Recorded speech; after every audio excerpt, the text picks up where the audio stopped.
The record continues in December of 1900. On the island of Eilean Mòr, part of the Flannan Isles off the west coast of Scotland, 3 lighthouse keepers disappeared from their post. Their names were James Tucat, Thomas Marshall, and Donald MacArthur. They were employees of the Northern Lighthouse Board.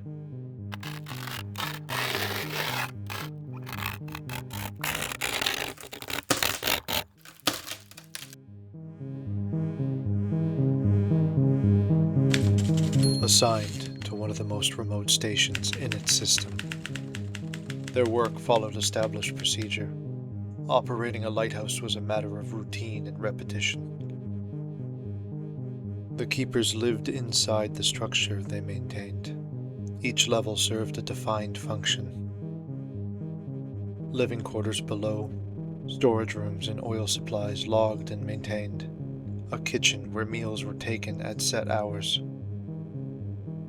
Above that, workrooms, stairwells, and the lantern room, where the wick was trimmed and the light kept burning. There was nothing fanciful about the work. Isolation was expected. Silence was normal. The keepers worked in rotating shifts. Logs were written daily. Not to tell stories, but to record weather, maintenance, and time. Deviations were noted. Emotional language was not. Relief vessels arrived at fixed intervals. Supplies were counted. No absence was anticipated. When a relief vessel arrived in late December, no response was received. Inside the lighthouse, the scene was orderly. There were no signs of haste. No overturned furniture. No evidence of struggle.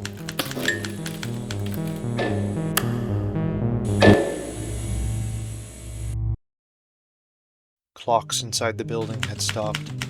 They were not damaged. The moment they stopped was never determined.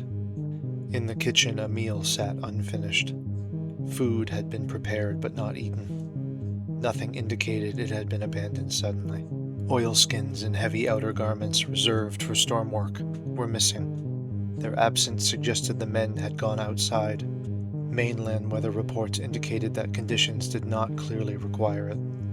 The logs were intact.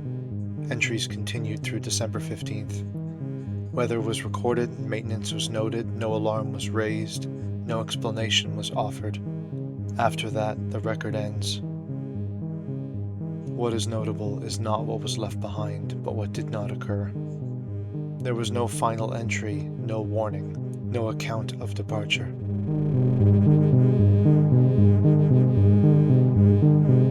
Outside the lighthouse, damage was observed. A railing near the landing had been bent. A supply box was missing. Later reports referenced a large boulder near the landing area that appeared displaced. Whether this could have been caused by storm conditions remains debated. This detail has never been conclusively verified. The final log entry noted that the storm had passed and that the sea was calm. No bodies were recovered. No signals were sent. No definitive explanation was recorded. No verified witness ever reported seeing the keepers again. In the absence of documentation, speculation followed. Some local accounts referred to a figure known as the Grey Lady, historically associated with the island. Others attributed the disappearance to the sea. Additional claims suggested that something unknown came up from the water and took the men. These interpretations were not supported by official findings. More than a century later, the disappearance of the Eilean Mòr keepers remains unresolved. The record documents the conditions, the procedures, and the absence. It does not explain what occurred. The record remains.